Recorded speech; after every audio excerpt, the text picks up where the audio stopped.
বিজয় দিবসে বাংলাদেশের আরেক বিজয় এনে দিল সৌম্য তাসকিন এবং শেখ মাহাদিরা। দর্শক, 3 ম্যাচের ওয়ানডে সিরিজ হারের পর প্রথম টি-20তে ওয়েস্ট ইন্ডিজের বিপক্ষে টসে হেরে আগে ব্যাটিং করতে নেমে শুরুতে সৌম্য সরকারের 43 রানের ঝড় ইনিংস এবং শামীম পাটোয়ারির বিধ্বংসী ব্যাটিংয়ে 147 রানের টার্গেট দেয় বাংলাদেশ। যদিও বাংলাদেশকে শুরুতেই হতাশায় ডাবিয়ে দিতে ধরছিল লিটন কুমার দাস, অথচ এই ম্যাচে অধিনায়ক তিনি, তারপরও যেন নেই তার কোনো দায়িত্বশীলতা।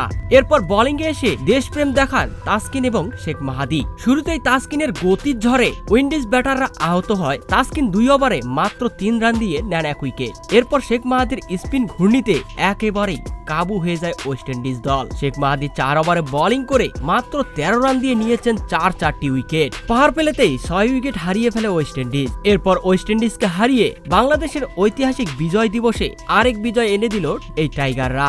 একদিকে যেমন বাংলাদেশের 16ই ডিসেম্বর একটি ঐতিহাসিক দিন, আর এই ঐতিহাসিক দিনেই বাংলাদেশের এমন বিজয়ে লাখো ক্রিকেট ভক্তদের হৃদয় জুড়ে স্মৃতি হয়ে থাকলো এই দিনটি।